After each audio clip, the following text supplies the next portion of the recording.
The Tale of Grandfather Mole by Arthur Scott Bailey. Chapter 1. A Queer Old Person. There was a queer old person that lived in Farmer Green's garden. Nobody knew exactly how long he had made his home there because his neighbors seldom saw him. He might have been in the garden a whole summer before anybody set eyes on him. Those that were acquainted with him called him Grandfather Mole, and the reason why his friends didn't meet him oftener was because he spent most of his time underground. Grandfather Mole's house was in a mound at one end of the garden.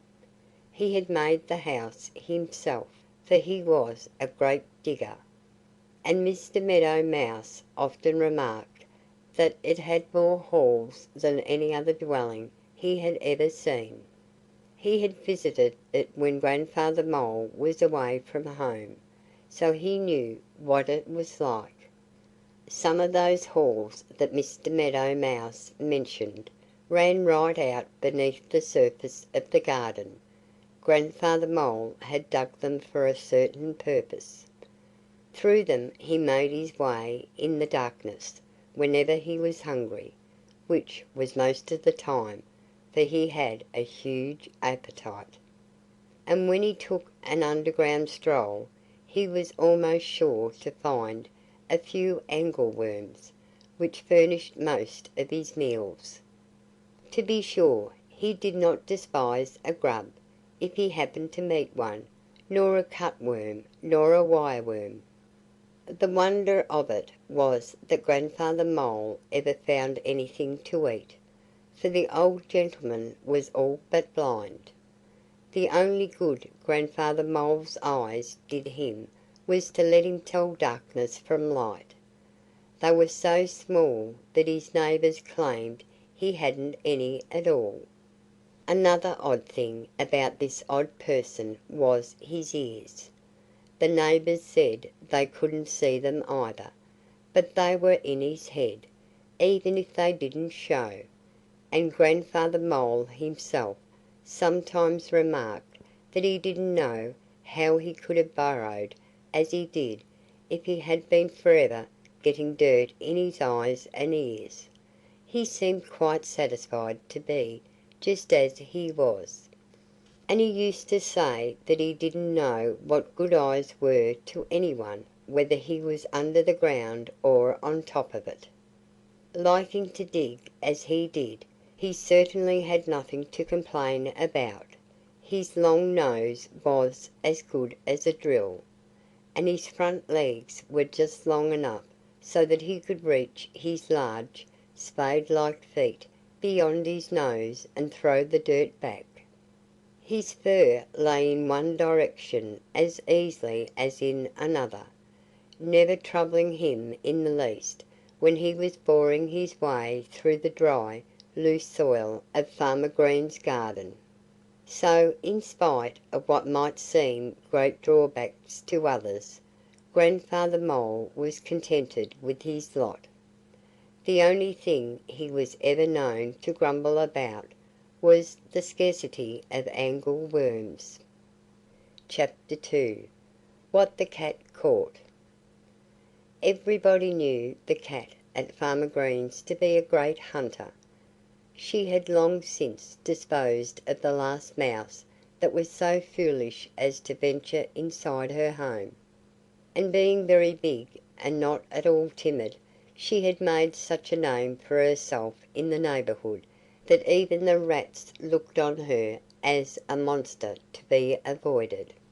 Now it often happened that this capable cat turned up her nose at the saucer of milk that Farmer Green's wife set before her with great regularity, and off she would go, sometimes to the barn, sometimes to the fields, to see what she could find that would furnish her both food and a frolic.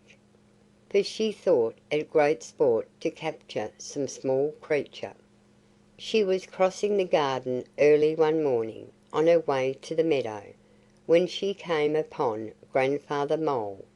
and having no pity for him, in spite of his blindness, she thought there was no sense in going any further for her breakfast. She would enjoy it right there in the garden. But first she would play with Grandfather Mole before eating, for she was a pleasure-loving dame. She must have her sport, no matter if her breakfast waited. Grandfather Mole had blundered that morning, burrowing his way just under the surface of the ground.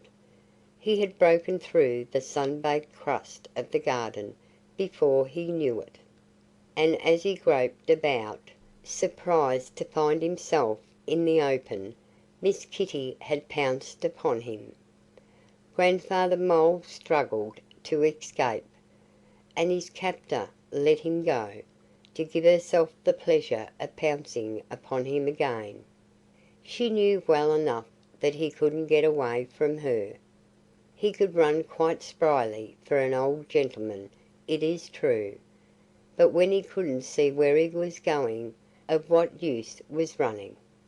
Farmer Green's cat didn't know the answer to that question herself. She captured and freed Grandfather Mole several times. And to tell the truth, she couldn't help wishing he could see, so he could make the game livelier. But she was the sort of cat that believes in making the best of things, and she kept pretending that Grandfather Mole almost got away from her. She would let him run about for a few moments, and then she would leap upon him as if she had nearly lost him. It was great fun for the cat, but Grandfather Mole did not enjoy it in the least. He thought such treatment far from neighbourly, and he quite agreed with old Mr. Crow, who had come hurrying up to see what was going on. "Give him a chance! Give him a chance!" Mr. Crow called to the cat as he glared down at her from a tree close by. The cat had been about to spring at Grandfather Mole again when Mr. Crow spoke to her. It was only natural that she should pause and turn her head, and she looked at Mr. Crow none too pleasantly. "I'll thank you to mind your own affairs," she said, and her voice was not nearly so polite as her words. "No gentleman would interrupt a lady at her breakfast," she added. Something seemed to amuse Mr. Crow, for he laughed loudly. The cat didn't know what he was laughing at, and after staring at him a few moments longer, she turned her head to look at Grandfather Mole. It wasn't more than 10 seconds since she had taken her eyes off him, but Grandfather Mole had vanished. Chapter 3. A Breakfast Lost. When Farmer Green's cat looked around and discovered that Grandfather Mole had disappeared from the garden, a puzzled look came over her face. She couldn't think where he had gone in just a few seconds.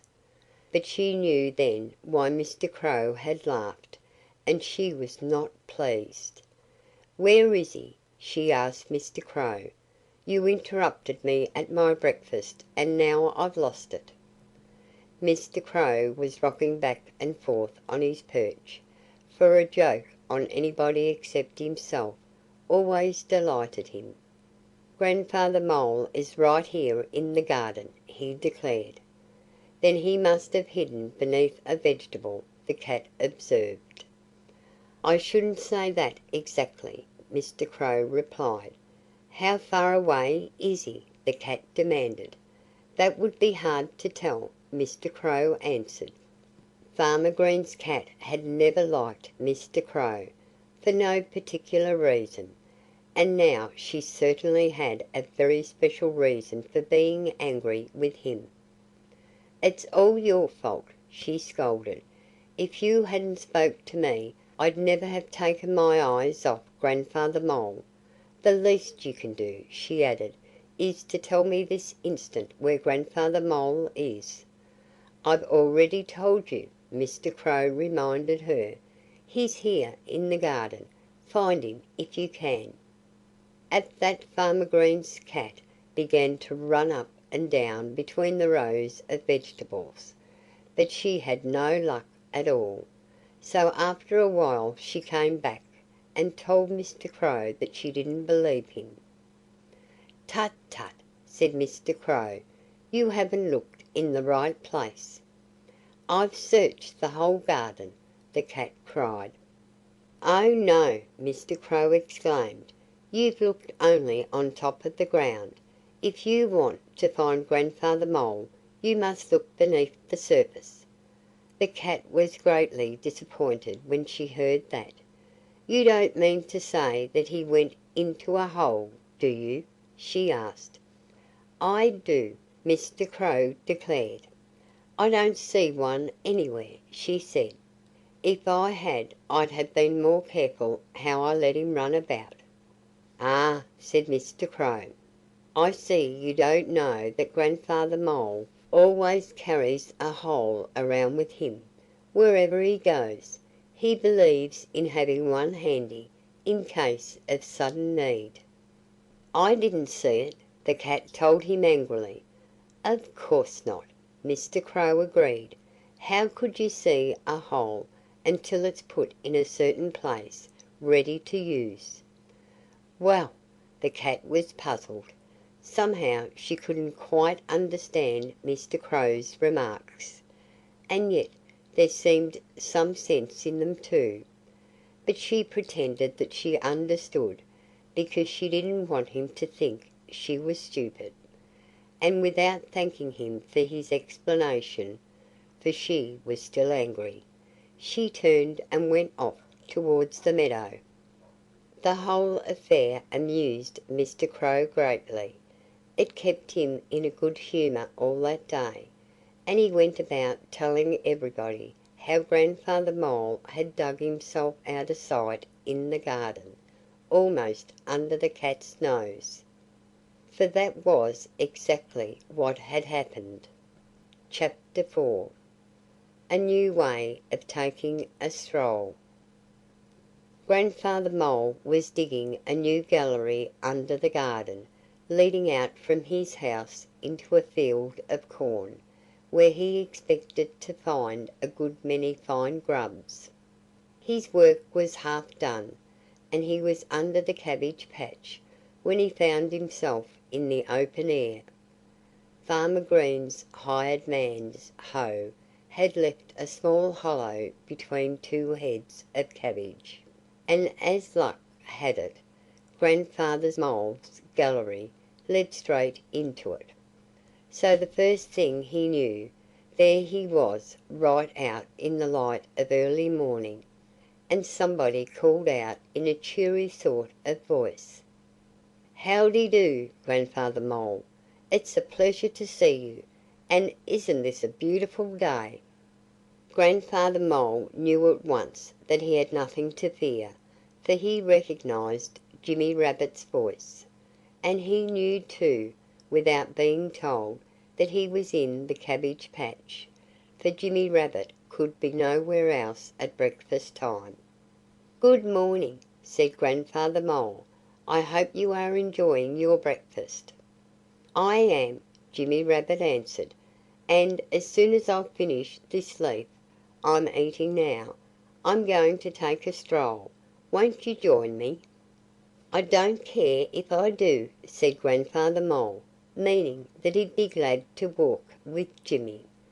And in about half a minute Jimmy Rabbit said he was ready.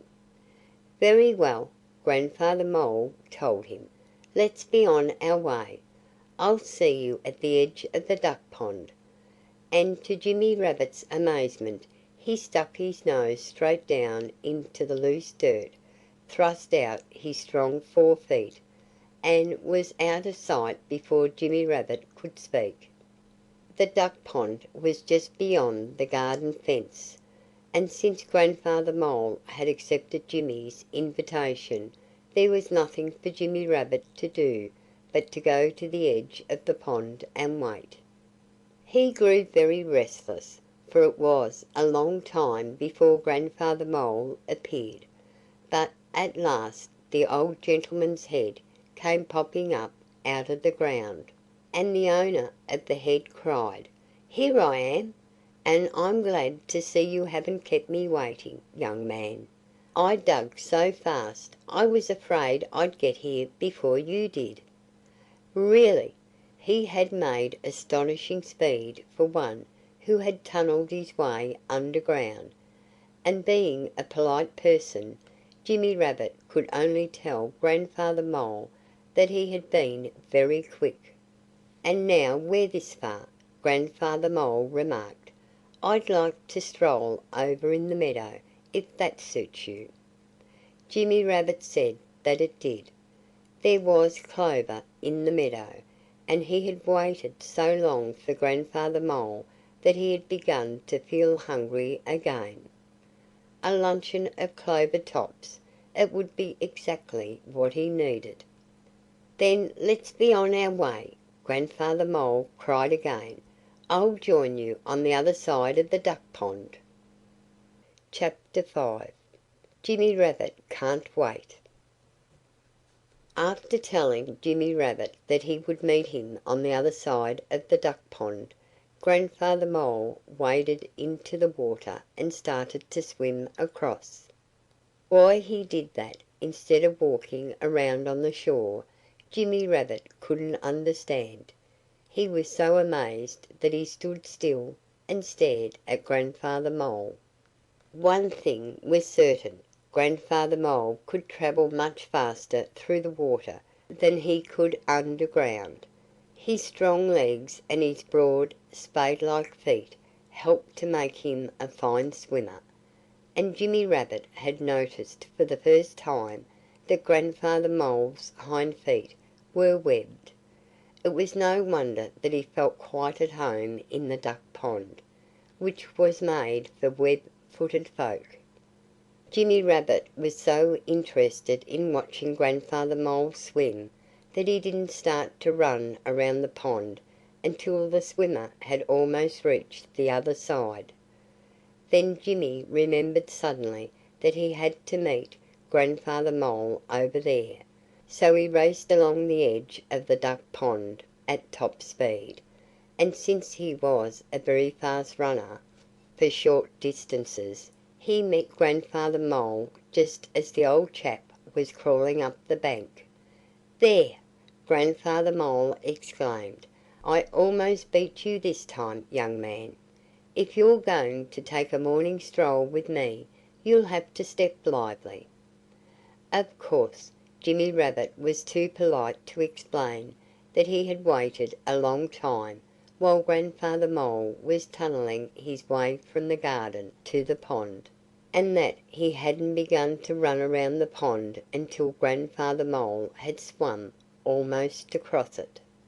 He merely smiled and replied that he would do his best to keep up, for he shouldn't like to make Grandfather Mole wait, especially since he had invited Grandfather Mole to go walking with him. "You don't mind staying here in the sunshine, I hope, while my coat dries?" Grandfather Mole inquired. "As soon as it's dry we'll start for the meadow." Though Jimmy Rabbit was in a great hurry to reach the place where the clover grew, he said that he would be glad to wait with Grandfather Mole. "The sun feels good on this cool morning," he observed, "and it's cheerful, too." "Do you really think so?" Grandfather Mole asked him. And when Jimmy Rabbit assured him that he did, Grandfather Mole muttered that it was the strangest thing he ever heard of. As for him, he much preferred the darkness of his cool, damp galleries under the ground, and the only reason why he wanted his coat to dry was so that the dirt wouldn't stick to it. It seemed to Jimmy Rabbit that Grandfather Mole's coat would never get dry enough to suit the old gentleman, but at last he announced that he was ready to stroll on. And when Jimmy Rabbit cried that he was ready too, Grandfather Mole said, "Then let's be on our way, and I'll meet you." "Where the clover grows," Jimmy interrupted. Grandfather Mole had already buried his nose in the sand and was fast digging himself out of sight. And Jimmy thought that if he must wait for him again he would wait in a pleasant place. So Jimmy Rabbit hurried to the meadow, and as he lunched on luscious clover tops he reflected that Grandfather Mole had a queer notion of taking a stroll with a friend. He made up his mind then and there that he would never again invite Grandfather Mole to walk with him. Chapter 6. A Hearty Eater. A great eater was Grandfather Mole, and having an enormous appetite he was fortunate in being expert at finding angleworms. To be sure, he had one advantage that the birds, for instance, didn't enjoy. He was able to prowl about his galleries through the ground and find the angleworms right where they lived. He didn't need to wait, as the birds did, until an angleworm stuck his head above ground. Mrs. Jolly Robin had often wished, when she was trying to feed a rapidly growing family, that she could hunt for angleworms as Grandfather Mole did. And this summer it seemed to her that she never would be able to take proper care of her nestful of children. There was one of her family in particular that was especially greedy. Mrs. Robin had begun to suspect that he was no child of hers, but a young cowbird. Almost as soon as she had finished building her nest she had discovered a strange-looking egg there. It had been the first to hatch, and now the youngster that came from it was just enough older than the rest of her children to jostle them, and to grab the biggest worms for himself. It was no wonder that Mrs. Robin needed help. And seeing Grandfather Mole one morning, she explained her difficulty to him, asking if he wouldn't be so kind as to capture angleworms for her. "Why, certainly, certainly," said Grandfather Mole, and Mrs. Robin breathed a sigh of relief. She felt that her troubles were ended. "Will you begin to help me at once?" she asked Grandfather Mole. "I'm sorry that I can't do that," he told her. "You see, I haven't had my breakfast yet, so of course I must catch a few angleworms for myself." Mrs. Robin was a bit disappointed, but she told Grandfather Mole that it was all right, that she knew a person of his age ought not to go without his breakfast.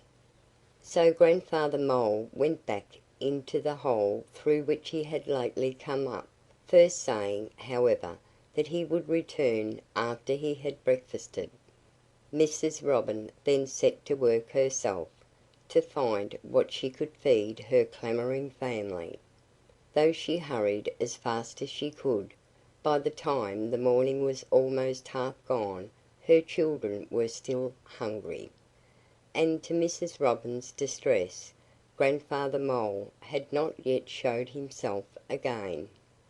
Mrs. Robin had been watching for him, and she had about given him up in despair when all at once he rose out of the ground. "Good!" she cried. "Now you can help me, for you must have your breakfast by this time." "Yes, I have," said Grandfather Mole. "I've just finished. But I always begin my luncheon at this hour, so if you don't mind I'll go down into my galleries and hunt for a few angleworms, and when I've had a good meal I'll come back here." Well, what could Mrs. Robin say? She nodded her head, and she hoped, as Grandfather Mole vanished, that perhaps he would eat only a light luncheon. But he never reappeared until mid-afternoon, and since he announced then that he was ready to begin his dinner, Mrs. Jolly Robin saw that she could expect no help from him whatsoever. She was terribly upset, But there was nothing she could do except to tell her husband that he would have to spend all his time catching angleworms for the family. And since he was glad enough to do that, Mrs. Robin managed to feed her children all they needed. Even the young cowbird in her nest had all he wanted. And Mrs. Robin remarked that it was lucky her husband hadn't such a terrible appetite as some people's, meaning Grandfather Mole's, of course. Chapter 7. Two Worm Eaters. There was one special reason, among others, why Grandfather Mole didn't like to show himself above ground in the daytime. This reason was hawks. And there was something else that made him dislike to appear at night too. This something else was owls. But of the two, Grandfather Mole disliked hawks the more, because they could see so far, while he, poor old fellow, couldn't even see the end of his own nose, though goodness knows it was long enough. Since Henry Hawk could sit in a great elm far up the road and see him the moment he stuck his head out of the ground, while Grandfather Mole couldn't even see the tree, it was not surprising that Grandfather Mole preferred to stay below while Henry Hawk was awake and on watch. Down in his galleries and chambers, where it was dark as a pocket, Grandfather Mole enjoyed himself thoroughly. It was lucky he was fond of worms and grubs. If he hadn't been it would be hard to say what he could have found to eat, unless it was dirt. There was plenty of that where he spent his time, but luckily he didn't have to eat it. He did enjoy digging in it, however, so it is easy to see that the way he lived suited him perfectly. Not everyone, of course, would have felt as Grandfather Mole did about angleworms, and grubs and dirt, or dampness or the dark. Many of his bird neighbors, for instance, liked the same things to eat that he did. But most of them, except such odd ones as Solomon Owl and Mr. Nighthawk and Willy Whip, poor Will, loved the bright sunshine. Spending a summer in Pleasant Valley was a small gentleman of the well-known Warbler family, who had so great a liking for worms that he was known as the Worm-eating Warbler. This tiny person spent little or none of his time in the tree tops, but chose to stay near the ground. And more than once he had seen Grandfather Mole in Farmer Green's garden. He had heard somehow of Grandfather Mole's tastes and habits, and he was inclined to believe that it was Grandfather Mole that was to blame for the scarcity of worms in the neighborhood. He thought that it would be a good thing if somebody could persuade that odd old chap to stay on top of the ground, instead of lurking most of the time down below, where he could catch the worms right where they lived. And one day the Worm-eating Warbler spoke to Grandfather Mole when he happened to see him come out of a hole.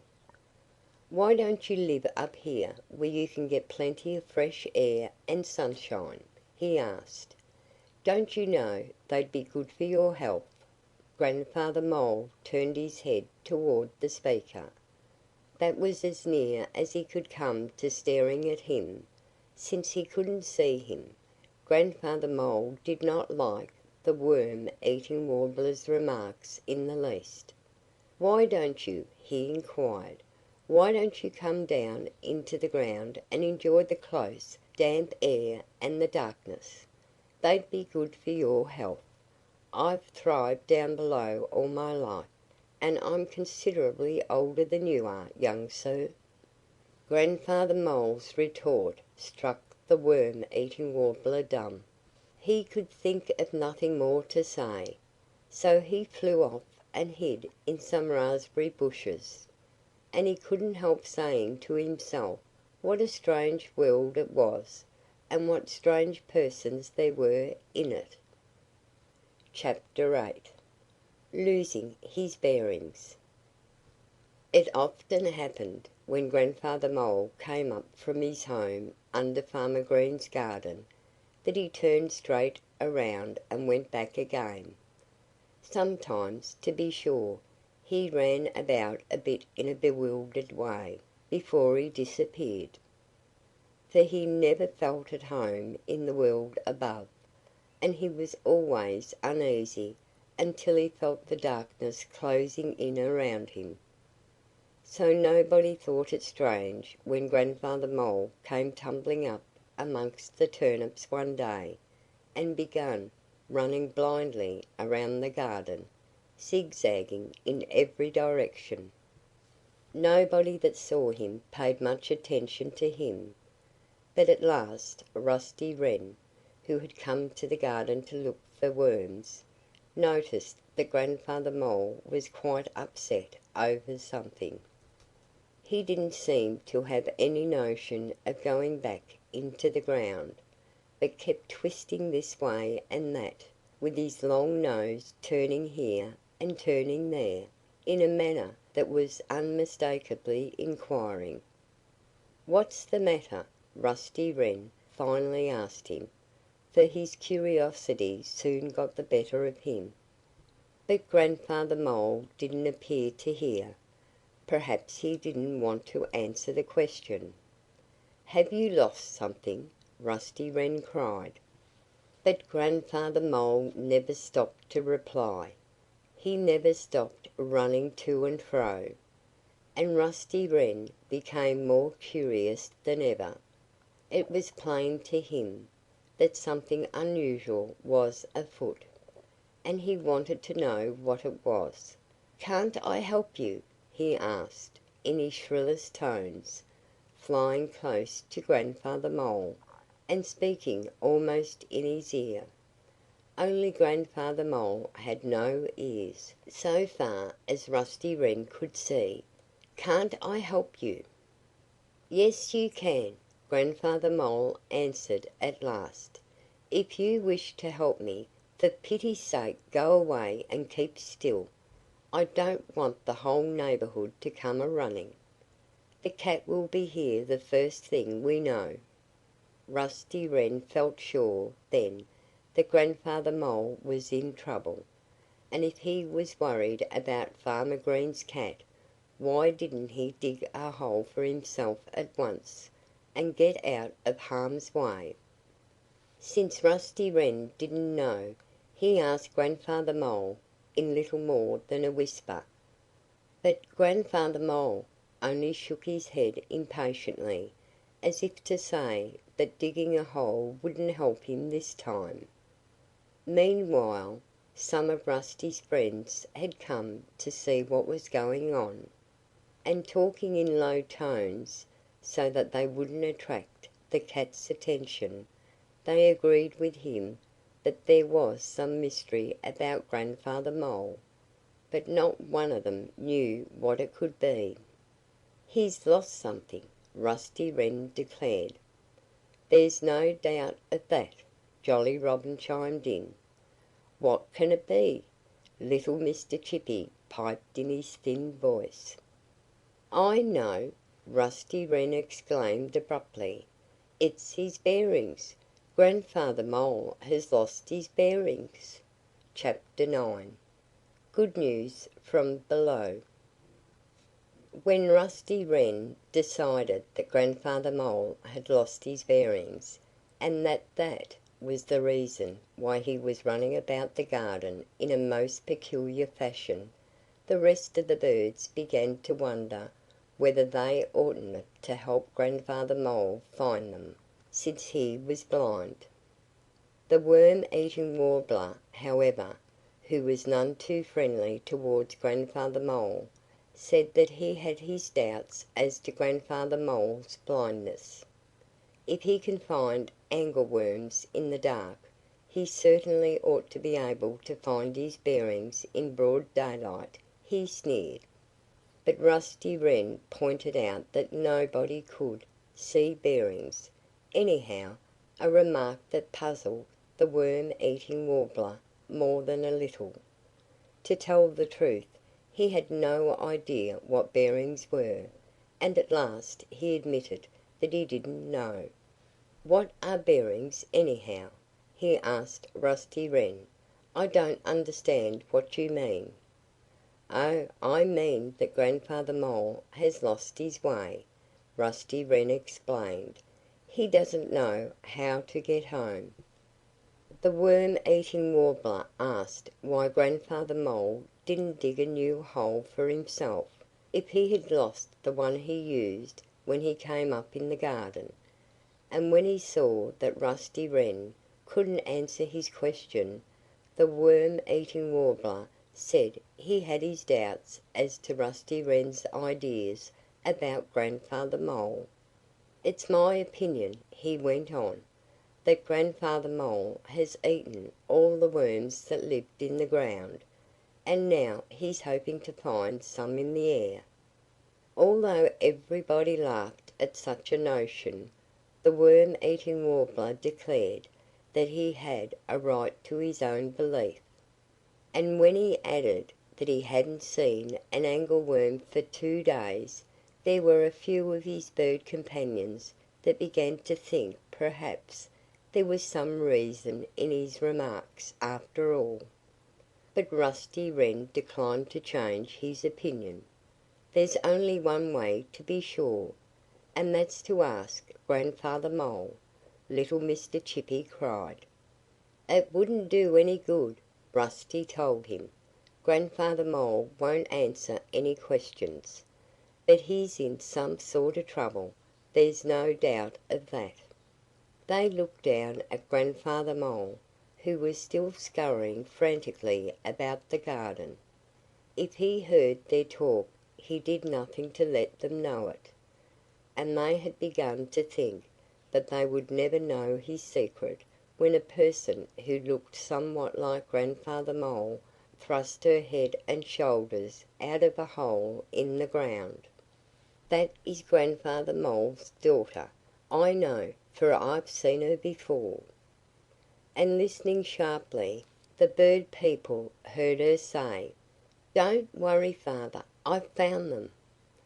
Grandfather Mole didn't wait for anything more. He didn't even wait until he had found the opening in which his daughter had appeared. He began to dig right where he stood, and he was out of sight in short order. Although the bird people didn't know it, he was anxious to reach his grandchildren. He had them out for a stroll through his underground galleries, and walking behind him, they had taken a wrong turn when Grandfather Mole didn't know it. After looking for them in vain down below, he had feared that they might have found their way into the open air. And that was why he was running about in such a distracted fashion. Chapter 10. Mrs. Robin's Wish. In order to provide enough food for her children, as well as for the young cowbird that she was bringing up, Mrs. Jolly Robin had to work hard every day.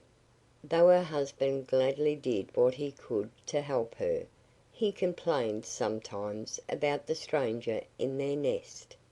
"Our family is certainly big enough without him," he often remarked. "We ought to turn him out to shift for himself." But Mrs. Robin wouldn't hear of such a thing. "It's not his fault that his mother left him here, in the egg," she would remind Jolly Robin. "If we set him adrift the poor child would starve, unless the cat got him." And then Jolly Robin would feel ashamed that he had even thought of being so cruel to an infant bird, even if he was a cowbird. So he would set to work harder than ever, gathering worms and grubs and bugs, and before long he would find himself singing merrily, cheerily, cheer up, because it made him happy to know that he was doing somebody a good turn. Once in a while Grandfather Mole thrust his head out of the soil of the garden, as if he were watching Mr. and Mrs. Robin at their task. Of course, he couldn't see what they were doing, but Mrs. Robin said that it gave her a queer turn to have Grandfather Mole stick his nose out of the ground at her very feet. And since he was too busy catching angleworms for himself to help her and her husband, she wished he would keep out of sight. Sometimes Grandfather Mole would speak to Mrs. Robin or her husband, for he could hear them talking. And when you hear anybody in a garden exclaiming, "Oh, here's a big one! The children will like him if I can ever pull him loose," you may know at once that the speaker is talking about an angleworm. There can be no mistake about it. When Grandfather Mole overheard Mrs. Robin making such a remark, he would quite likely advise her to try a smaller one. Such a suggestion only made Mrs. Robin pull all the harder. "Grandfather Mole wants all the big ones himself," she would splutter, as soon as she and her husband were where Grandfather Mole couldn't listen to what she said. And then probably Jolly Robin would laugh and tell her not to mind, for there ought to be worms enough for everybody. More than once, when Grandfather Mole had advised her to try a smaller one, Mrs. Robin had declared afterward that she wished she could catch the biggest angleworm in the whole garden, just to spite old Grandfather Mole and teach him that other people had their rights as well as he. "Well, well!" Jolly Robin always exclaimed with a laugh. "Well, well! Perhaps some day you will find the grandfather of all the angleworms." Chapter 11. Surprising Grandfather Mole. Somehow Grandfather Mole heard that Mrs. Robin hoped to capture the biggest angleworm in the garden. So the very next time he happened to find her at work there, he offered her another bit of unsought advice. And Mrs. Robin liked it no better than any other of Grandfather Mole's counsels. "Don't waste your valuable time looking for the biggest angleworm in the garden," he told her. "I've caught him already." Well, for once Mrs. Robin almost said something tart to the old gentleman. But she checked herself in time, not by biting her tongue, however, but by clapping her bill upon a fat bug that was trying to hide under a potato top, and away she flew to her nest, leaving Grandfather Mole to talk to the air if he wished. "She went off without thanking me," he muttered. To be sure, he hadn't seen Mrs. Robin go, but he had heard the beat of her wings as she began her flight. He didn't know that he had barely escaped a sharp scolding. "What do you think Grandfather Mole has just said to me?" Mrs. Robin asked her husband, whom she found at the nest feeding their children. Jolly Robin made 3 guesses, but none of them was right. So his wife repeated Grandfather Mole's remarks, and as usual Jolly Robin laughed. "I shouldn't pay any attention to what Grandfather Mole says," he advised his wife. "I should keep an eye out for big angleworms if I were you. Grandfather Mole may be mistaken. He may have caught only the second biggest one." What her husband said made Mrs. Robin feel better, and she declared that she would surprise Grandfather Mole yet.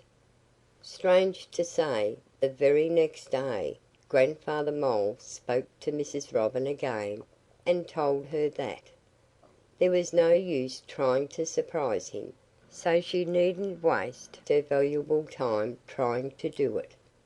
This news made Mrs. Robin quite speechless. She couldn't think how Grandfather Mole had happened to learn of her remark, unless her husband had been gossiping with his friends. And if that was the case, Mrs. Robin didn't mean to let anything of the kind occur again.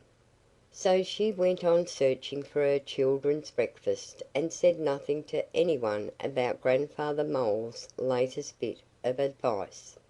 Mrs. Robin worked harder than ever that day. It seemed to her husband that she had eyes for nothing but worms. Certainly she paid little attention to him. So he couldn't help feeling pleased when she called him toward evening. He flew quickly to her side, and he saw at once that she needed his help, for Mrs. Robin had an end of pinkish white worm in her bill, on which she was tugging as hard as she could. "I think it's the biggest one in the garden," she managed to gasp, "but it simply won't come up out of the ground." "It must be the grandfather of them all!" Jolly Robin cried, and laying hold of the worm himself, he pulled with her. Somehow there seemed a great commotion in the loose dirt at their feet, as they struggled to get the worm out of its hiding place. And at last, to their great delight, they felt it, saw it coming. Then a shower of dirt flew into their faces, and both Jolly Robin and his wife tumbled over backward.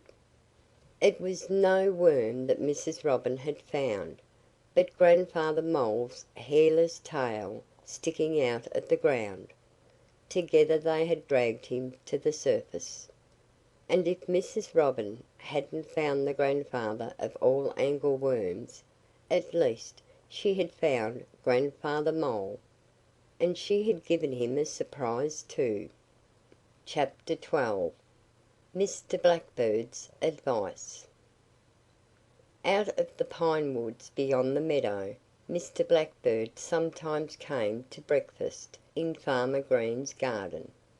He claimed that he came there to look for angleworms, but those that knew him best said that he wasn't above taking an egg out of some small bird's nest, and some whispered that he had even been known to devour a nestling.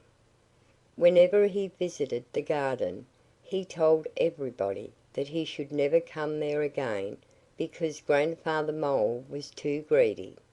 Mr. Blackbird said that Grandfather Mole didn't leave enough angleworms to make it worth his while to fly across the meadow. And one day, when he chanced to meet Grandfather Mole, he told him that it was a shame, the way he was treating Farmer Green.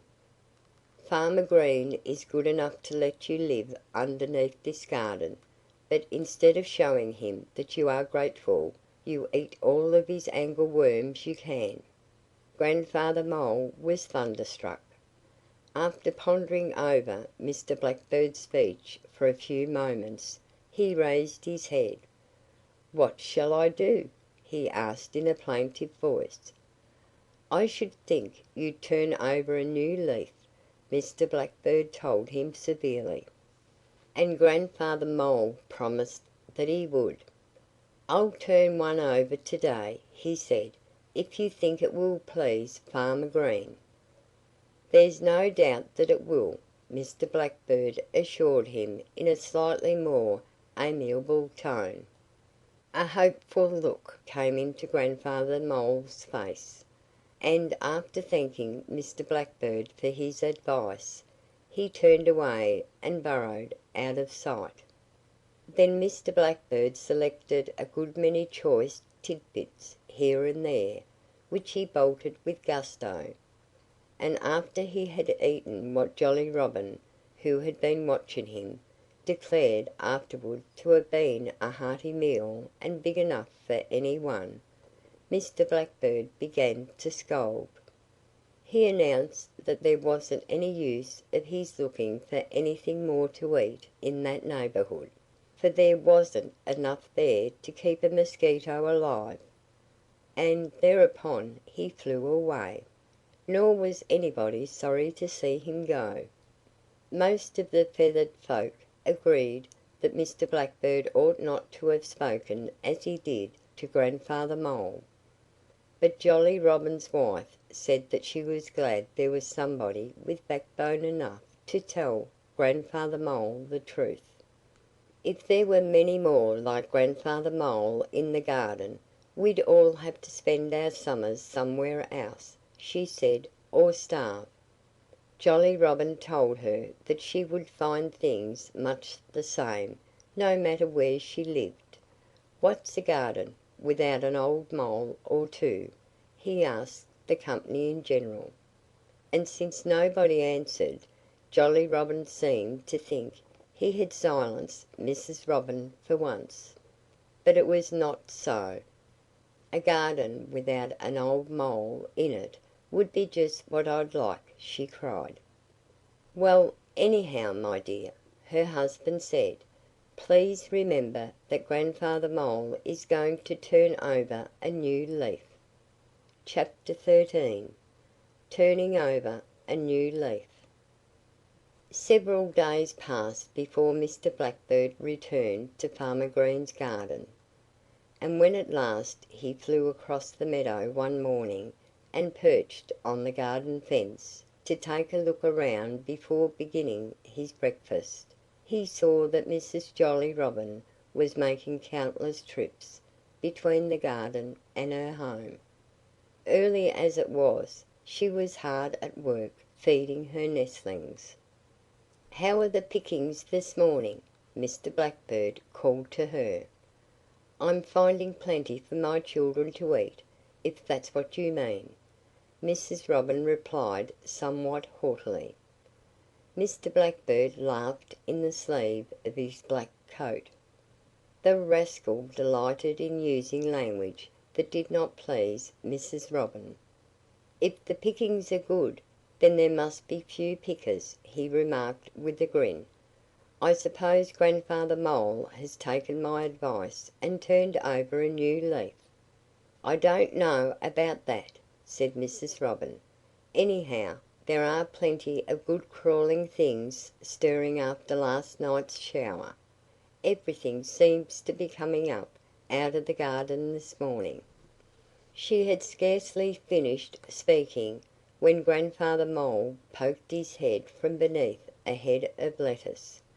Mr. Blackbird was just about to begin his breakfast, but he paused when he saw Grandfather Mole.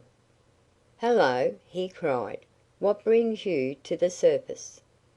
Grandfather Mole knew Mr. Blackbird's voice at once. "I'm glad you're here!" he exclaimed. "I want you to tell Farmer Green the news, for I know he'll be delighted to hear it." Then Mr. Blackbird did an ungentlemanly thing. He winked at Jolly Robin's wife, but he was a rowdy, so what could you expect of him? "You've turned over a new leaf, have you?" he asked Grandfather Mole. "Yes," said Grandfather Mole, "and not only one. I've turned over a new one every day since I last saw you." Mr. Blackbird replied that he was glad to know it. "At least," Grandfather Mole continued, "I've turned over the newest leaves I could. Of course you can't turn over a leaf unless it's big enough to turn over. When a leaf is so young that it wraps itself around the main stalk, it's useless to try to turn it over. And it's a great waste of time waiting for it to grow. But it's easy to turn over a big one." Suiting his action to his words, Grandfather Mole stepped up to a loose growing head of lettuce, and thrusting his long nose under a drooping leaf, he lifted it up and pushed it over. As soon as he moved aside a little, the leaf promptly righted itself. Grandfather Mole felt it brush his back as it swept into place again. "Of course," he remarked, "you can't expect a leaf to stay turned over, unless you want to stand and hold it in place. and that would be a great waste of time, especially for one as hungry as I am." And poking his drill like snout into the earth, he drew forth a huge angleworm, which quickly disappeared down his throat. Mr. Blackbird choked, and not over anything he was eating either. He choked because he was angry. "It's no use," he said gloomily to Mrs. Robin, as soon as he could speak. "It's no use trying to get Grandfather Mole to stop eating angleworms. In my opinion, he's too old to turn over a new leaf the way I meant." "You can't teach an old mole new tricks," said Mr. Blackbird. Chapter 14. The New Sunshade. Grandfather Mole was resting in the shade of a toadstool.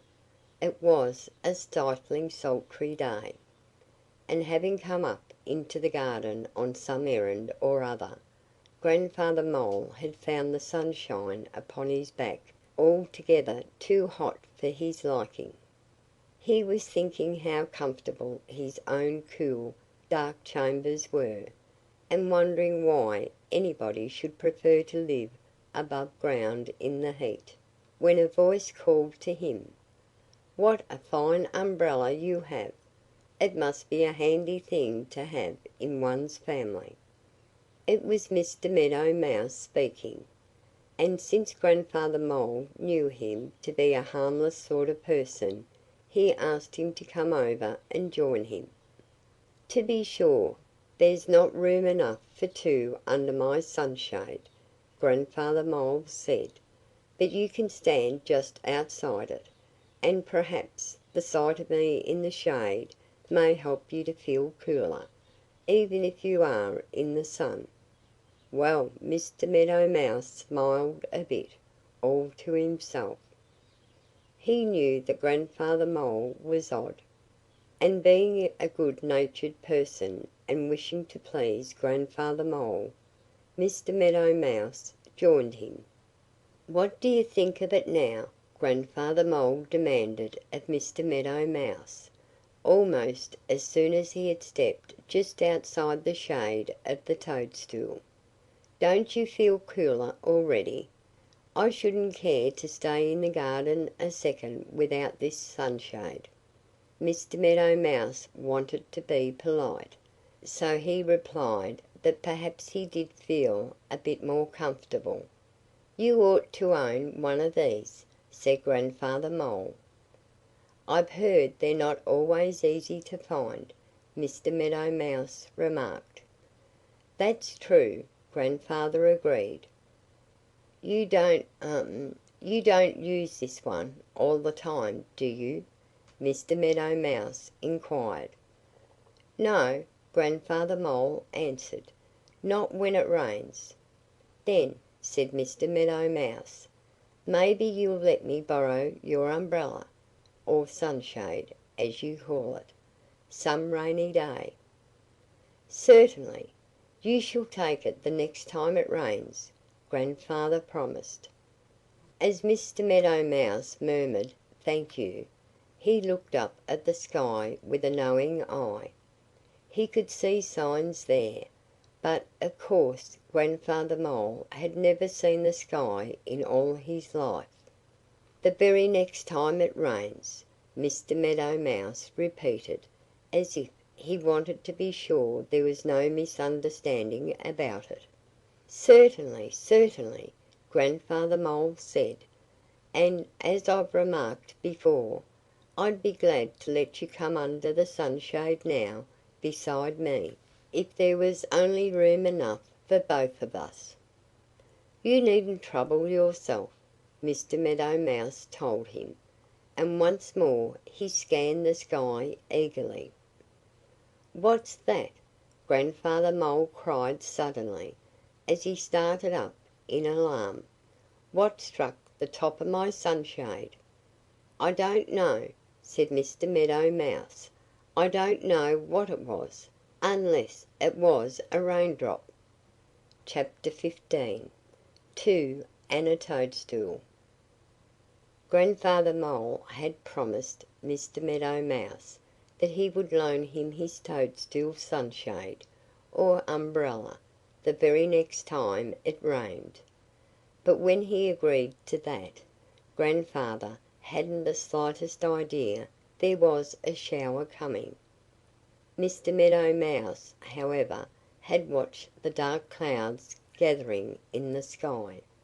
But he had said nothing of what he saw.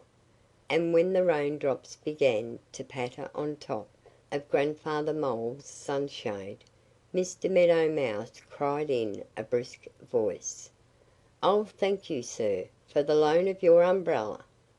Now, Grandfather Mole had never used his umbrella until that very day. It was not a quarter of an hour since he had discovered it standing in the garden. And when he had made his promise to Mr. Meadow Mouse he had had no idea that it was going to rain so soon. He didn't like the thought of loaning a new umbrella the first day he owned it. "Can't you wait?" he asked Mr. Meadow Mouse. "Wouldn't some other day suit you just as well?" But Mr. Meadow Mouse reminded him that a promise was a promise. "Well, then, can't you squeeze in beside me?" Grandfather Mole asked him. But Mr. Meadow Mouse said that he didn't see how he could do that. "Now that it rains there's no more room under your umbrella than there was a few moments ago, when the sun was shining." "You're mistaken," said Grandfather Mole. Mr. Meadow Mouse looked surprised. "I don't understand how that can be," he muttered. "This toadstool is growing bigger all the time," Grandfather Mole explained. "Very well," said Mr. Meadow Mouse.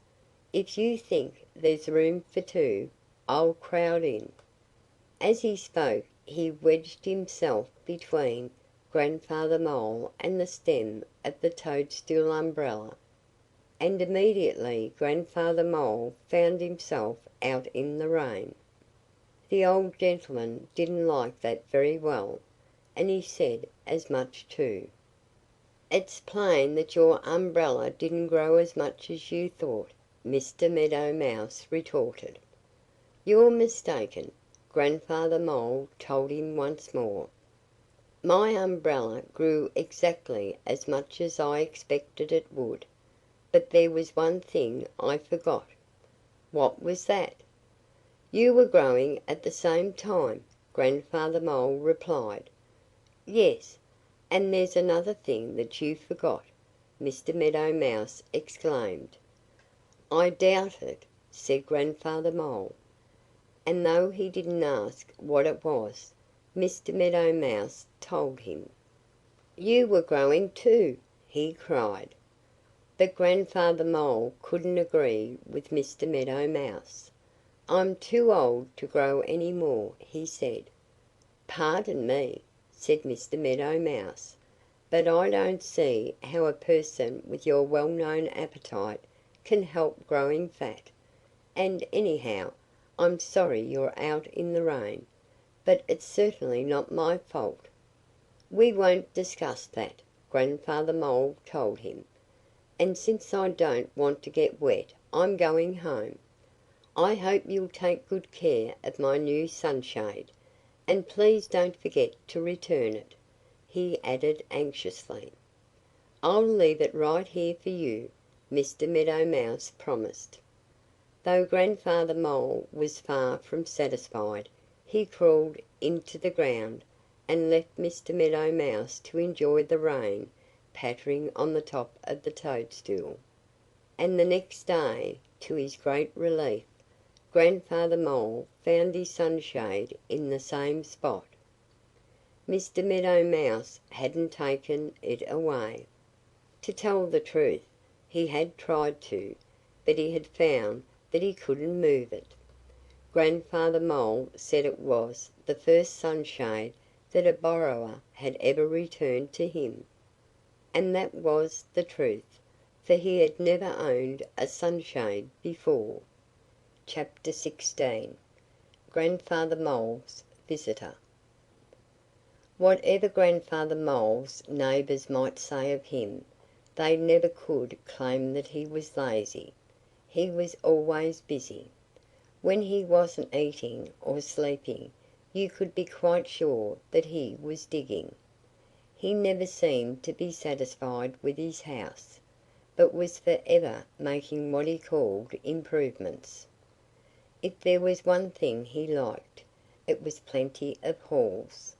He had halls running in every direction, and since a person could never tell in which one Grandfather Mole might be, visitors might roam about his dark galleries a long time without finding him. If anybody happened to point out to Grandfather Mole that his house had such a drawback, Grandfather Mole always answered that he liked his house just as it was and that he wouldn't change it for anything, except to add a few more halls. He was very set in his ways. He claimed that he wouldn't be comfortable in a house that had maybe only two halls, a front and a back one, as Billy Woodchuck's dwelling was known to contain. Maybe that was the reason why Grandfather Mole never went visiting. And as for anybody else visiting him, well, what was the use, when most likely you never could find him? Nevertheless, there was one of Grandfather Mole's neighbors who called at his house frequently, and for the very reason that he knew he could probably do exactly as he pleased. Far from trying to find Grandfather Mole, Mr. Meadow Mouse always took pains to avoid him. And if by chance he met Grandfather Mole in one of his galleries, Mr. Meadow Mouse was always extremely polite and ready to run at a moment's notice. During corn planting time, Mr. Meadow Mouse went regularly down into a gallery of Grandfather Mole's that ran under a corner of the cornfield. And somehow he soon grew quite plump. Now, Grandfather Mole had met Mr. Meadow Mouse 2 or 3 times in that particular gallery, and he was not slow to notice that his visitor looked fatter each time he saw him. So one day Grandfather Mole asked Mr. Meadow Mouse bluntly what he was doing there. "I'm taking a stroll," Mr. Meadow Mouse told him meekly. "Be careful," Grandfather Mole warned him. "Be careful that you don't take anything else." Trembling slightly, for Grandfather Mole could be terribly severe when he wanted to be, Mr. Meadow Mouse said that he hoped Grandfather Mole didn't mind if a person took a little exercise now and then in those underground halls.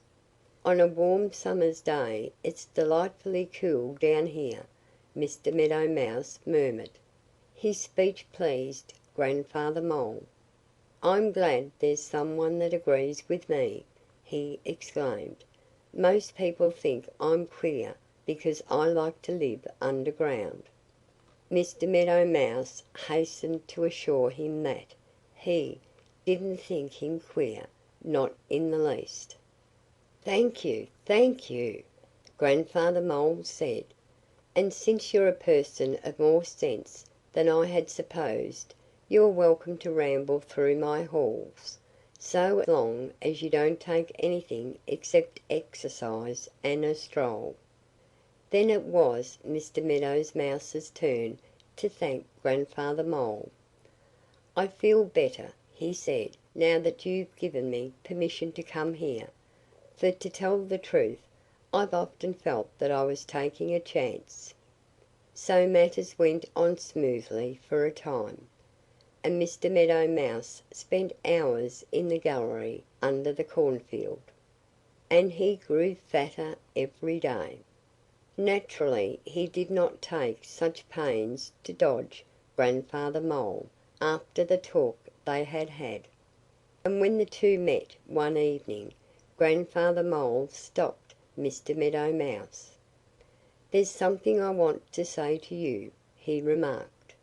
"I noticed you're looking extremely well fed, and I hope you're not eating any of my angleworms." Mr. Meadow Mouse laughed right in Grandfather Mole's face. "Oh, no!" he replied. "Nor any of my grubs or bugs?" Grandfather Mole persisted. "Certainly not!" said Mr. Meadow Mouse, making a wry face as he spoke, for he was rather a dainty person, and then he whispered something to Grandfather Mole. "Oh!" said Grandfather Mole. "So that's it, eh? Well, I don't mind. I never eat anything of that sort. Take all you want of it." Chapter 17. Mr. Crow Scolds. Old Mr. Crow was angry with Grandfather Mole. Now, there was nothing strange about that, because Mr. Crow was always losing his temper, and his neighbors had long since learned not to pay much heed to his scolding. They knew that loud talk never really hurt anyone, and generally Mr. Crow forgot a grievance quickly because he was sure to get angry with somebody else. There was one matter upon which Mr. Crow was especially touchy. That was corn. If anybody talked about corn robbers, or even said much about corn as a food, Mr. Crow always lost his temper. And if anybody showed much liking for corn, or meddled in the cornfield, then old Mr. Crow would get so angry that he couldn't speak a pleasant word for days and days. And now he was enraged, because he had reason to believe that Grandfather Mole was eating the corn that Farmer Green had planted. "He's eating it out of the hills," Mr. Crow told his neighbors. "Farmer Green sometimes places scarecrows in the cornfield," Jimmy Rabbit remarked. "So why wouldn't it be a good idea to get him to set up a few scare moles?" "That wouldn't help any," Mr. Crow said gloomily. Usually the merest mention of a scarecrow sent him into a rage. But now he was too angry with Grandfather Mole to pick a quarrel with anyone else. "Grandfather Mole couldn't see a scare mole if he ran head first into it," Mr. Crow continued. "And besides, even if he had eyes to see with, he's working underground. Grandfather Mole has dug galleries that run under the cornfield, and he can get right inside a hill of corn and gobble the seed corn without being seen." "Then how do you know what Grandfather Mole is doing, when you can't see him?" Jimmy Rabbit inquired. "The corn isn't coming up as it should," Mr. Crow told him. "So I scratched open a hill myself to find out what was the matter." "You didn't find Grandfather Mole, did you?" Jimmy Rabbit cried. "No," said Mr. Crow, "and I found no corn either. But there was one of Grandfather Mole's galleries leading up to the center of the hill, so it's easy to guess where the corn goes." Since news always travels fast in Pleasant Valley, and tales such as Mr. Crow told spread more rapidly than any other, it wasn't long before Mrs. Robin repeated Mr. Crow's remarks in Grandfather Mole's hearing. "What's that?" he called. "Please say that again." "Old Mr. Crow claims that you are eating Farmer Green's seed corn out of the hills," Mrs. Robin said, and she had the grace to grow somewhat red in the face, because it was hardly the sort of thing to say to an old gentleman like Grandfather Mole. For a few moments Grandfather Mole was silent. He couldn't say a word for himself. And Mrs. Robin whispered to some of her friends that it certainly looked as if Grandfather Mole was guilty. At last he managed to speak, but it was a most peculiar question that he asked. So far as Mrs. Robin could see, it had absolutely nothing to do with the case. "If you happen to see Mr. Meadow Mouse, will you tell him that I'd like to have a talk with him?" Chapter 18. A Talk with Mr. Meadow Mouse. The next time she saw Mr. Meadow Mouse, Mrs. Robin gave him Grandfather Mole's message. "He says," said she, "he'd like to have a talk with you." "Does he?" Mr. Meadow Mouse exclaimed. "Now I wonder what he has to say. I returned his umbrella to him after the rain, so it can't be about that." "If I wanted to know, I'd go and find Grandfather Mole," Mrs. Robin suggested tartly. Being a mild sort of person, Mr. Meadow Mouse thanked Mrs. Robin politely, both for the message and for the advice, and then, scampering to a certain spot that he knew, near the fence, he disappeared through an opening into the ground. It was one of Grandfather Mole's doorways. Mr. Meadow Mouse did not hesitate to use it, being one of those fortunate folk that are quite at home anywhere. It made little difference to him whether he was above the ground or in it. And aside from Grandfather Mole and his own family, there was no one that knew his way about Grandfather Mole's galleries as well as Mr. Meadow Mouse. To be sure, he had some trouble in finding the old gentleman. There were so many different passages in which to look for him. But at last Mr. Meadow Mouse met Grandfather Mole in a long tunnel that followed a row of newly planted corn. "Aha!" Grandfather Mole cried. "There's something I want to say to you." "So I hear," Mr. Meadow Mouse replied a bit anxiously, for Grandfather Mole sounded none too pleasant. "You've been getting me into trouble with old Mr. Crow," Grandfather Mole complained. "He thinks I've been eating the seed corn that Farmer Green planted. And if I told him that it was you that's done it, and that you've been using my galleries to reach the hills of corn, Mr. Crow would never believe what I said." "It looks bad for you, doesn't it?" said Mr. Meadow Mouse more cheerfully.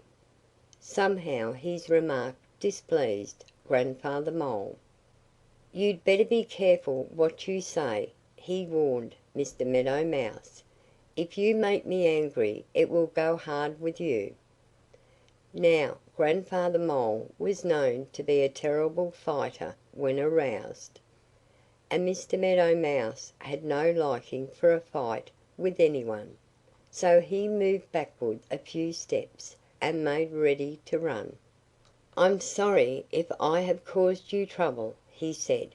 "Couldn't you explain to Mr. Crow that you have tunneled into the hills of corn in order to catch the grubs that would eat the corn if you didn't eat them first? Can't you tell him that you are helping the corn crop instead of ruining it?" Grandfather Mole shook his head. "You're not much acquainted with Mr. Crow," he replied. "If he has made up his mind that I'm stealing corn, nothing I could say would change his opinion." "Can't I help you in some way?" Mr. Meadow Mouse asked. "I'd do almost anything, because you've let me use your galleries." Grandfather Mole pondered for a time. "Perhaps there is a way you can help," he said at last. "If you'll manage somehow to let Mr. Crow catch you in one of these hills with your mouth full of corn, he'd know that you were the guilty party." Mr. Meadow Mouse paled at the thought of such a situation, and his legs shook beneath him. "Oh, I couldn't do that," he stammered. "Can't you think of some other way?" "Yes, I can." Grandfather replied. "I'll let him catch me in a hill of corn." "With corn in your mouth?" Mr. Meadow Mouse inquired eagerly. "No," said Grandfather Mole, "with you in my mouth." When he chose, Grandfather Mole could be very spry, and as he said those words he made a quick rush toward Mr. Meadow Mouse. Then there was a great scurrying down there in the dark. Chapter 19. Mr. Crow's Apology.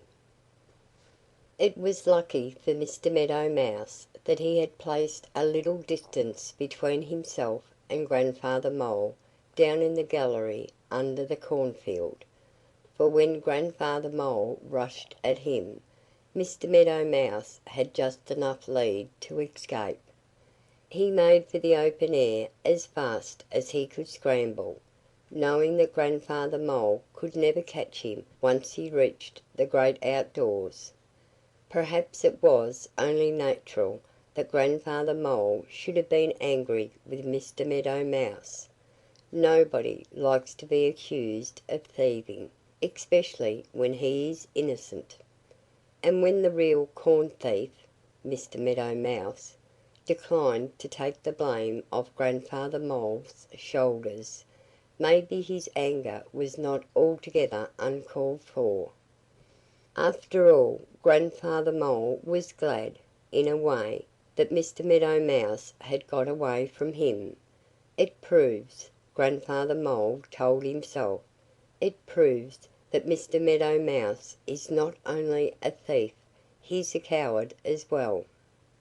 At the same time, anyone that really knew old Mr. Crow couldn't have blamed Mr. Meadow Mouse for not wanting to follow Grandfather's suggestion.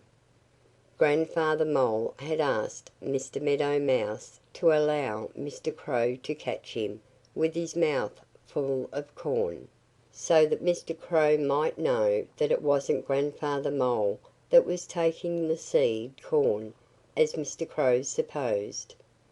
Mr. Meadow Mouse was too well acquainted with old Mr. Crow to get himself into any such fix as that.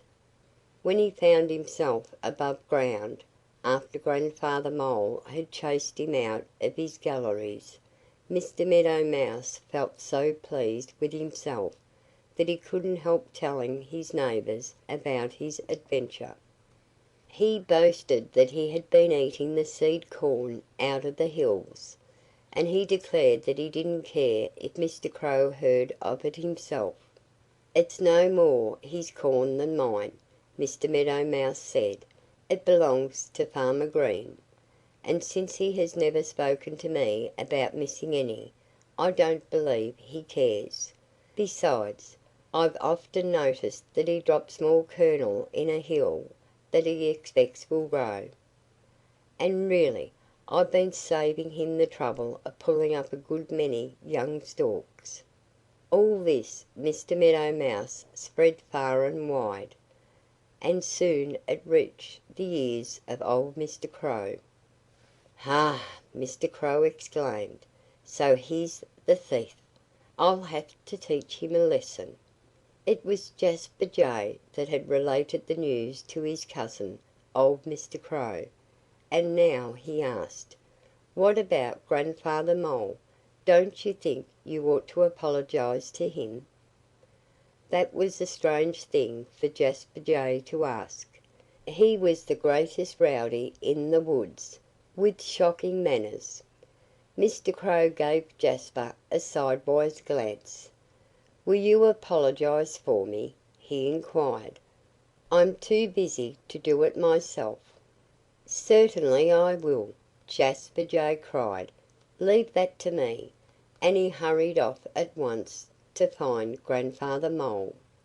Jasper was lucky enough to see Grandfather Mole's head sticking out of the ground when he reached the garden. "I have a message for you," Jasper told him. "My cousin, Mr. Crow, the old black rascal, was going to punish you for stealing corn, but he has made other arrangements." "Mr. Crow!" Grandfather Mole spluttered. "Mr. Crow owes me an apology." "Not now, he doesn't," Jasper disputed. "Why not?"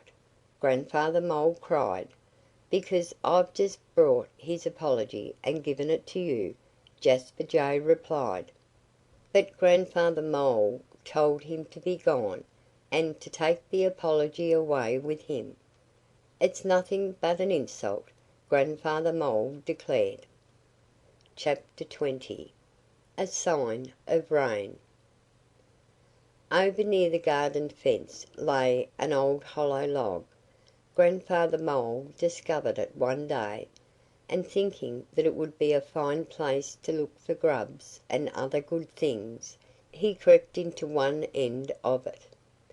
If he had been able to see, near the other end of the log, a pair of bright eyes that peered at him out of the darkness, perhaps he would have backed out in a hurry. But it was all right. The owner of the two eyes was only Sandy Chipmunk. And he spoke pleasantly to Grandfather Mole in a soft sort of chatter, because he didn't want to alarm him. "Good afternoon," said Grandfather Mole. At Sandy's first word he had jumped. But as soon as he knew who was in the log with him, he felt safe enough. "What are you doing here, young man?" Grandfather inquired. "I came in to get out of the rain," Sandy told him. "Rain!" Grandfather Mole exclaimed. "It's not raining." "I know that. But it's going to," Sandy Chipmunk replied. "There's not the least sign of rain," Grandfather Mole declared. Being older than Sandy, he didn't hesitate to dispute what Sandy said. And he never troubled himself to apologize either. Sandy Chipmunk noticed that, for he had been carefully reared by his mother.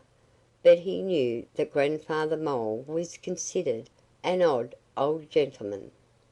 And besides, what could Sandy have said that wouldn't have sounded rude? "There's not a sign of rain," Grandfather Mole repeated, "so far as I can see." "How far can you see?" Sandy inquired politely. "Tut, tut!" said Grandfather Mole.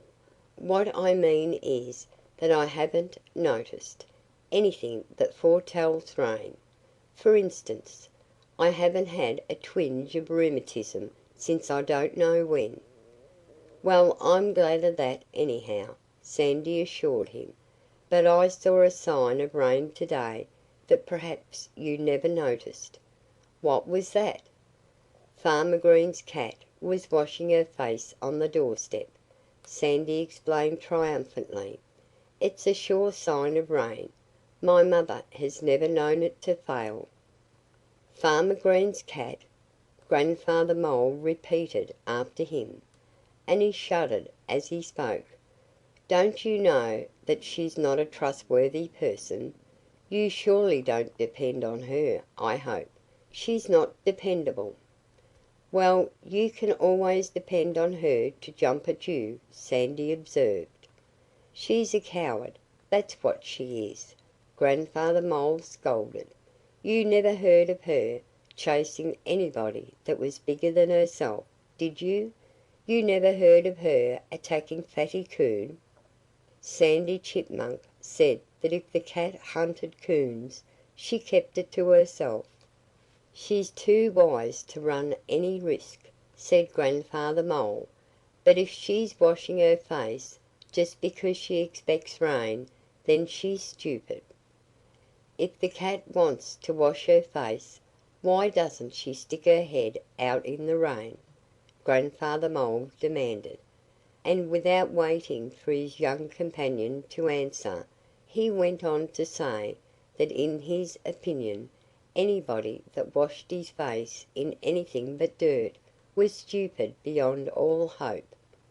"I claim," said Grandfather Mole, "that there's nothing quite like a dirt bath."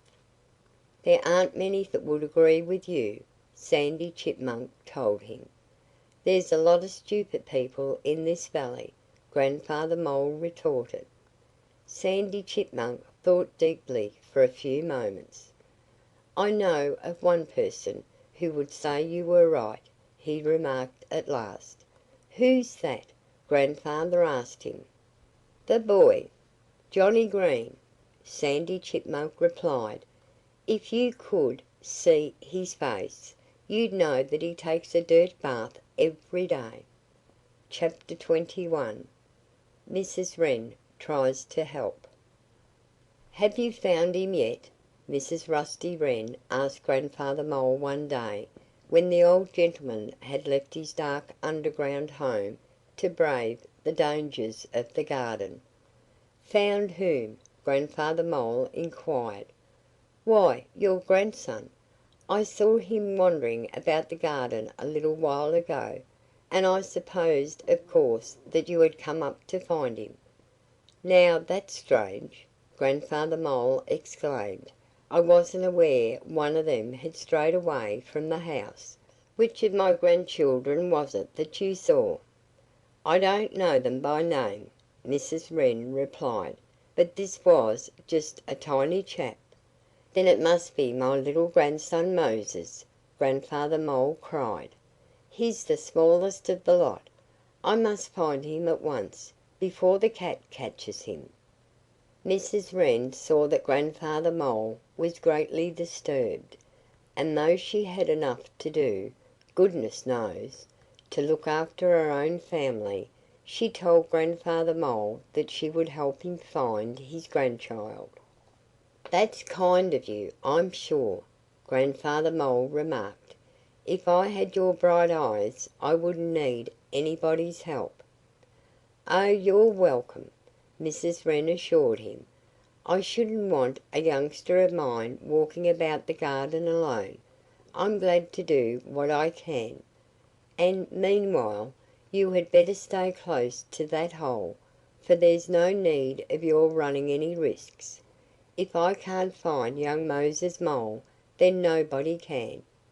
Grandfather Mole said she was very kind, and that he would take her advice. So he stationed himself beside the hole through which he had lately appeared, and waited there while Rusty Wren's wife looked for his grandson. She was a quick, spry little body, was Mrs. Wren. It wasn't long before she surprised the object of her search in the act of eating a fat grub beside a pumpkin. "Here he is!" Mrs. Wren called to Grandfather Mole. "I've found him. Do you want to come and get him, or shall I bring him to you?" "You'd better bring him," Grandfather Mole answered, and anybody could see that he was vastly relieved. A little later Mrs. Wren called to him again. "What shall I do?" she asked. "He won't mind me, and he's too heavy for me to carry."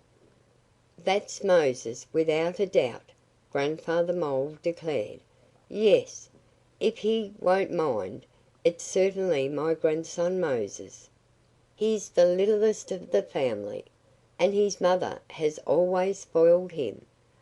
I suppose," Grandfather Mole added, "I suppose I'll have to go and get him." "Wait a moment!" Mrs. Wren suddenly sang out. "There's some mistake.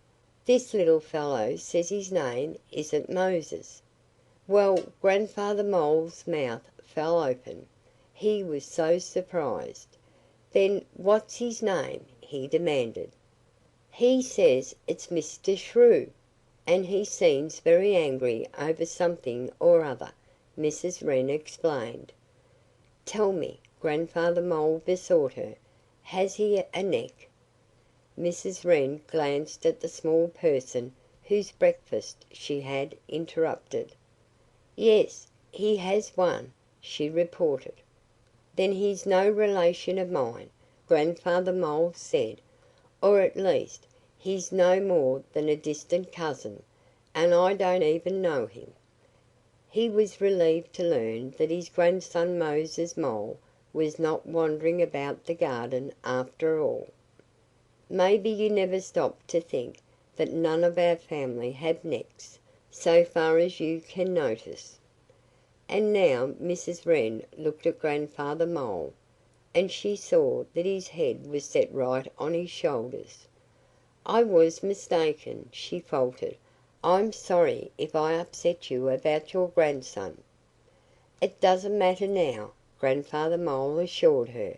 "To be sure, I was alarmed. And when you said he wouldn't mind, I was sure it was Moses." "Children," said Grandfather Mole, "are not brought up as strictly as they were when I was young." Chapter 22. Two Famous Diggers. Billy Woodchuck had decided to move into new quarters before cold weather set in. Old dog Spot had learned where he lived, and to Billy's dismay Spot was spending altogether too much of his time watching Billy's front door. There was only one reason why Billy Woodchuck didn't exactly care to dig a new home for himself in the pasture just then. The fall crop of clover was about to head out, and being very fond of clover blossoms, Billy hated to spend his time digging. He was telling his troubles one day to old Mr. Crow, and as usual Mr. Crow had an idea. "Why don't you get somebody to help you?" he asked. Billy Woodchuck looked a bit doubtful. "Who is there?" he inquired. "Nobody would be willing to dig for me unless I paid him." "Well, if I were you, I'd offer a modest wage," Mr. Crow suggested. But Billy Woodchuck shook his head. "I couldn't pay anybody anything, unless it was clover tops," he explained. "And why should anyone dig for them when there are thousands to be had for the taking?" Mr. Crow agreed that Billy Woodchuck knew what he was talking about. "But," said Mr. Crow, "I've usually found that there's a way out of every difficulty. What you must do is to find somebody that likes to dig, somebody that is so crazy to dig that he'd help you just for the fun of the thing." Billy Woodchuck looked still more doubtful. "Who is there?" he asked once more. Meanwhile Mr. Crow had been thinking rapidly, for he was a quick-witted old scamp. "I'll tell you!" he cried. "There's Grandfather Mole." Although Billy Woodchuck brightened considerably, for Mr. Crow's ideas made him more hopeful, he observed that he didn't know Grandfather Mole. "I've heard of him, however," Billy told Mr. Crow. "He lives in Farmer Green's garden. But you know I never go there. I stick to the fields. I don't like to get too far from home." "For once, then," said old Mr. Crow, "I should break my rule if I were you, and visit the garden. Find Grandfather Mole and have a talk with him." So Billy Woodchuck decided that he would take Mr. Crow's advice. And though he hated to leave the clover patch, he set out that very afternoon to find Grandfather Mole and ask him if he wouldn't like to help dig a winter home in the pasture. But before starting on his journey, Billy Woodchuck waited until Mr. Crow came back and told him that Grandfather Mole had just appeared above ground. Billy Woodchuck hurried off across the pasture as fast as he could scamper, and in a short time he reached Farmer Green's garden. He was somewhat out of breath, because there had been plenty of good things to eat all summer long, and he was round as a ball of butter. Luckily he arrived just in time. Grandfather Mole had been on the point of creeping down into one of his many underground halls when he heard a strange voice say, "Stop a moment, please. I've something important to say to you." It was a pleasant voice. If it hadn't been, Grandfather Mole wouldn't have waited an instant. He turned his head toward the place where the voice came from and said, "What is it, stranger? And talk fast, because I'm busy. I have some digging to do down below." Chapter 23. Seeing a Sample. Grandfather Mole's remark made Billy Woodchuck smile. "I'm a very busy person. I've some diggings to do down below," Grandfather had said. "You're just the one I need to help me," Billy Woodchuck exclaimed, for he had heard somewhere that if you want a thing done, you should get a busy person to do it. "I hope you don't want me to catch angleworms for you," Grandfather Mole told him. "The neighbors are always asking me to do that, and I've decided that I can't do it. Somehow I can't help eating 'em myself." Billy Woodchuck assured him that he had no use at all for angleworms. "What I want," he explained, "is a good digger to help dig a new house for me." "Is anybody else going to help too?" Grandfather Mole inquired carefully. "No, only myself," Billy said. "Then I'm sorry, but I can't work for you," Grandfather Mole announced, and he had already turned away, as if the business were ended, when Billy Woodchuck stopped him again. "Perhaps," said Billy, "perhaps I can find one or two others besides myself." "You've missed my point," said Grandfather Mole.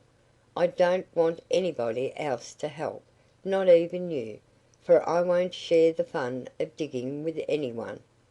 Well, Billy Woodchuck could hardly believe his own ears. "You shall have things all your own way," he cried. "I won't scratch a speck of dirt, I promise you." "That's different," Grandfather Mole remarked. "That's more like it. And if you're a person that keeps his promises, we shall not have a bit of trouble." "You can depend on me," Billy Woodchuck told Grandfather Mole. "While you're working for me, I'll spend all my time in the clover patch. And now," he added, "I'd like to see a sample of your diggings." "Come right this way," Grandfather Mole directed, and Billy Woodchuck followed, and looked carefully at the small hole that Grandfather Mole pointed to with an air of pride. "Here's one of my doorways," he announced. With his head on one side, Billy Woodchuck inspected it. "It's well made," he said, "but, of course, it's entirely too small for my house. If you work for me, you'll have to dig bigger than that." That speech did not please Grandfather Mole. "Small doorways are the only kind to have," he declared. "I wouldn't make a bigger one for anybody, not even for Farmer Green himself." Billy Woodchuck soon saw that Grandfather Mole was a stubborn old fellow. No matter what he said, he couldn't get Grandfather Mole to change his opinion. And at last Billy Woodchuck gave up all hope of having Grandfather Mole dig for him. "A door like yours would be of no use to me," he said dolefully. "I never could squeeze through it." "My goodness!" Grandfather Mole cried. "How big are you, anyhow?" It must be remembered that he couldn't see his caller. "I'm big enough," said Billy Woodchuck, "to put you in my pocket almost." Grandfather Mole turned pale at the mere thought of such a thing. "I no idea I was talking to a monster," he stammered. "I don't believe I want to dig for you after all." And saying a hasty good afternoon, he popped through his doorway and vanished at Billy Woodchuck's feet. Greatly disappointed, Billy Woodchuck turned homewards. "I'd have been in a pretty fix if he had finished my house, and I had tried to move my furniture into it," he muttered. "It's lucky I asked to see a sample of Grandfather Mole's work," said Billy Woodchuck. Chapter 24. Following the Plough. A good many of Grandfather Mole's neighbors sneered at him, and said he was queer. Mr. Blackbird was one of those scoffers.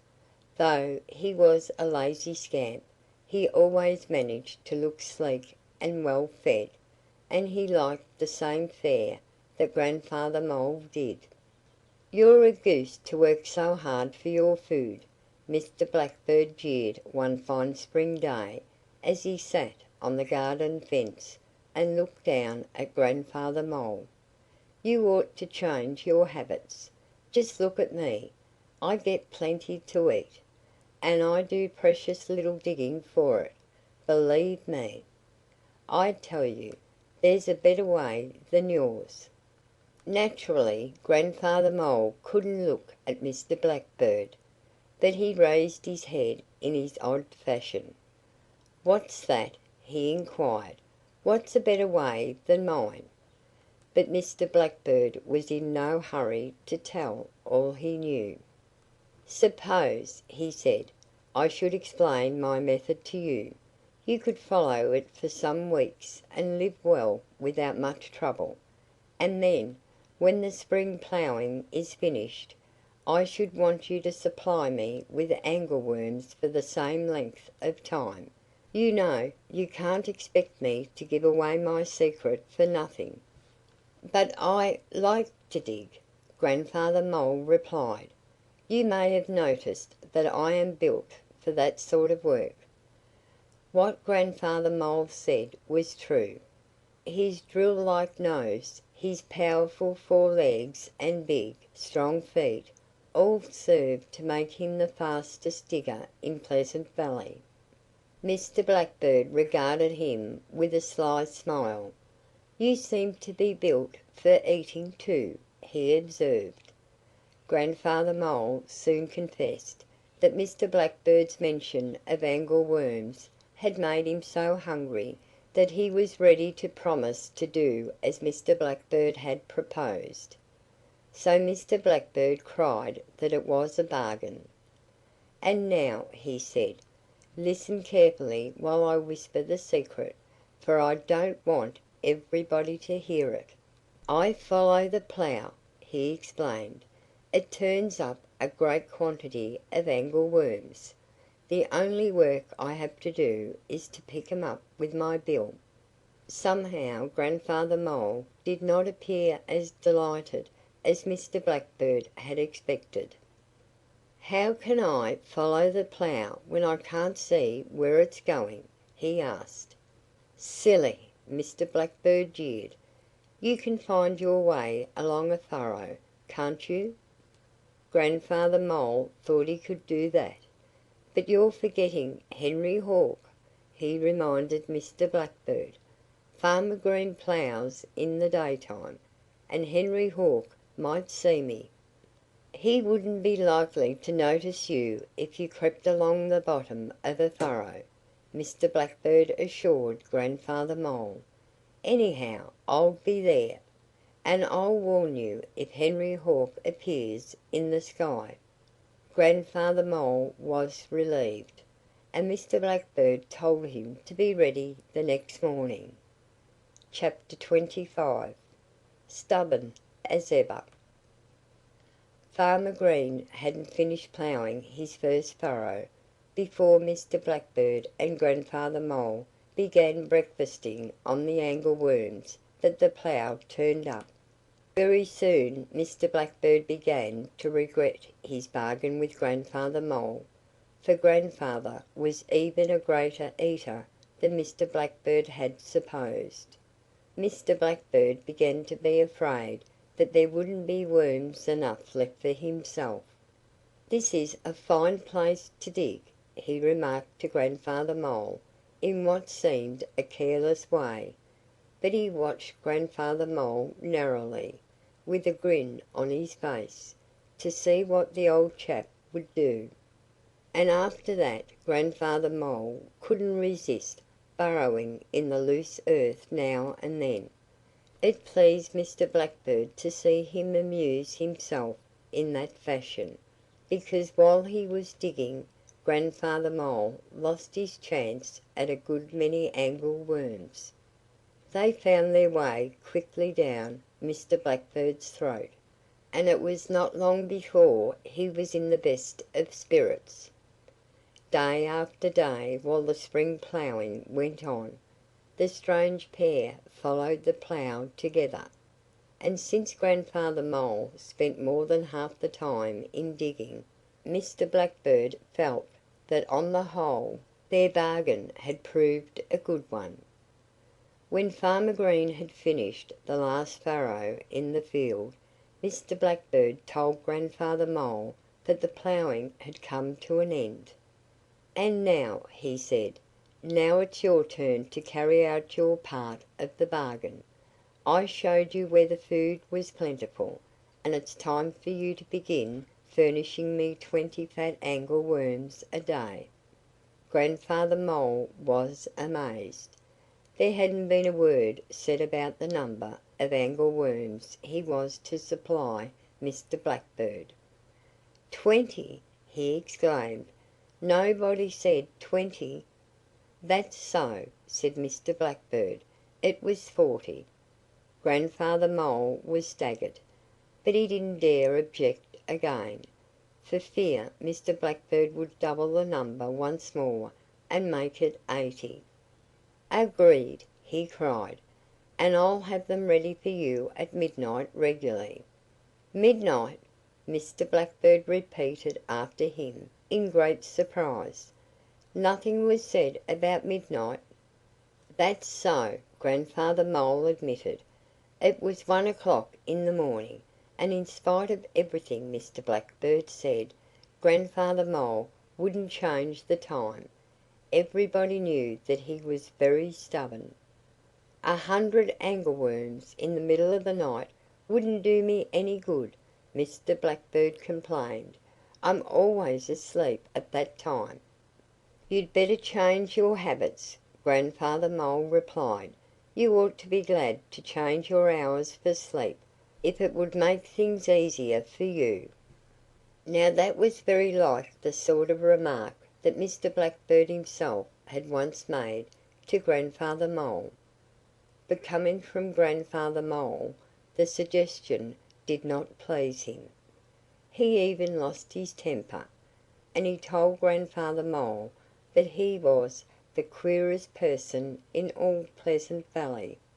But that speech did not trouble Grandfather Mole.